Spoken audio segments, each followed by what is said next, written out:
So hello student, कैसे हैं आप सब। आई होप सब अच्छे होंगे एंड मैं भी अच्छा हूँ।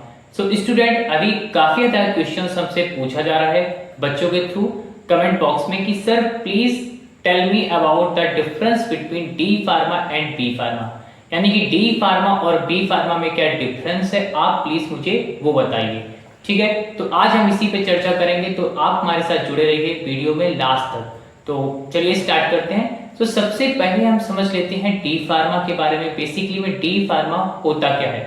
D pharma diploma in pharmacy होता है, जो कि आपका बेसिकली में फार्मेसी में अगर आप इंटर करना चाहते हैं और डिप्लोमा करना चाहते हैं तो आपके लिए डी फार्मा होता है। यानी डिप्लोमा इन फार्मेसी जो होता है ये एक डिप्लोमा कोर्स है, जो कि आप साइंस बैकग्राउंड से हैं, आपने पीसीबी किया है अपना 12 में, तो आप इसमें इनरोलमेंट कर सकते हैं।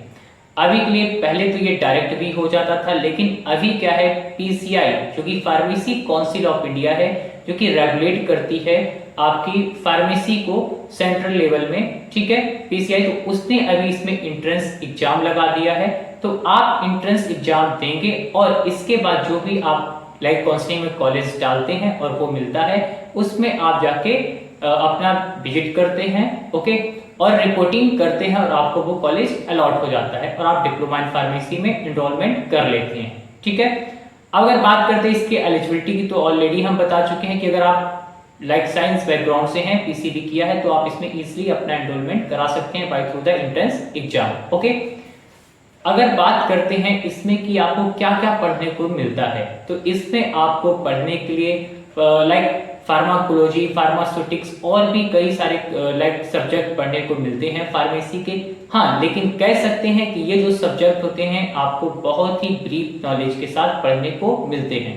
यानी कि फार्मेसी की एक नॉर्मल लेवल की बोल सकते हो या ब्रीफली नॉलेज जो होती है आपको डिप्लोमा इन फार्मेसी में मिलती है।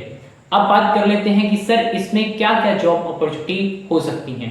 तो अगर जॉब अपॉर्चुनिटी के लिए बात करते हैं तो इसमें सबसे पहले आप अगर अपना खुद का बिजनेस करना चाहते हैं तो आपको ड्रग लाइसेंस, दैट मीन्स आपको मेडिकल स्टोर का लाइसेंस मिल जाता है।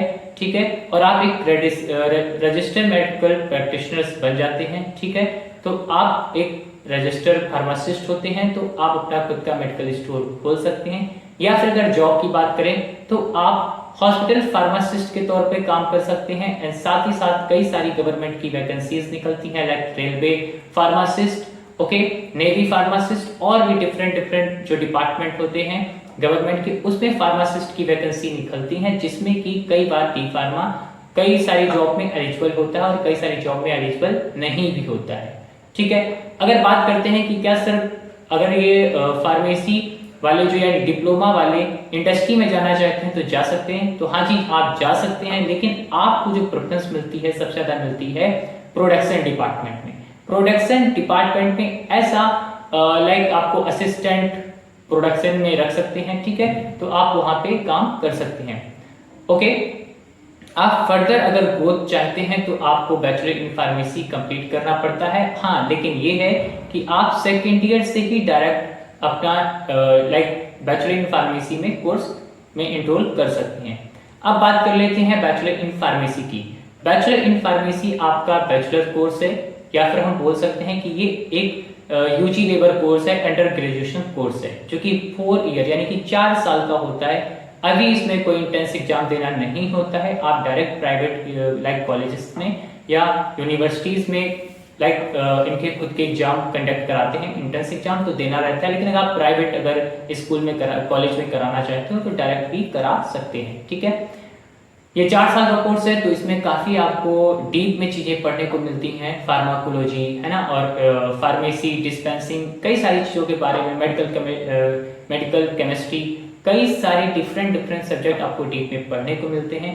अगर बात करते हैं जॉब की, तो इसमें कई सारी अपॉर्चुनिटी खुल के आती हैं आपके लिए, जिसमें कि आप clinical pharmacist, hospital pharmacist, okay, और भी लाइक आप क्लिनिकल रिसर्च में जा सकते हैं, सीएस, अगर हम बात करते हैं जूनियर रिसर्च फेलोशिप के लिए आप एनरोलमेंट कर सकते हैं। कई सारे ऑप्शंस आपके लिए खुल जाते हैं और इंडस्ट्री में भी आप क्यूए, क्यूसी, रेगुलेटरी अफेयर्स में और भी कई सारे डिपार्टमेंट में काम कर सकते हैं।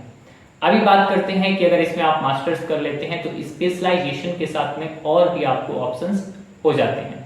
ठीक है, अगर बात करते हैं कि इसमें कौन सा बेस्ट है। तो बेस्ट के अगर हिसाब से हम देखते हैं तो मेरे हिसाब से दोनों ही अपनी जगह पे बेस्ट हैं। अगर आप शॉर्ट गोल के लिए अपना खुद का बिजनेस डालना चाहते हैं तो डी फार्मा भी आपके लिए अच्छा ऑप्शन हो सकता है।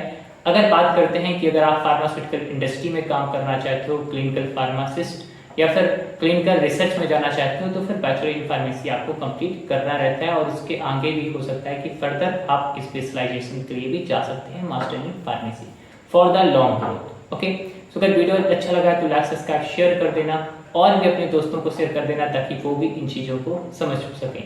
Thanks for watching this video. Thank you.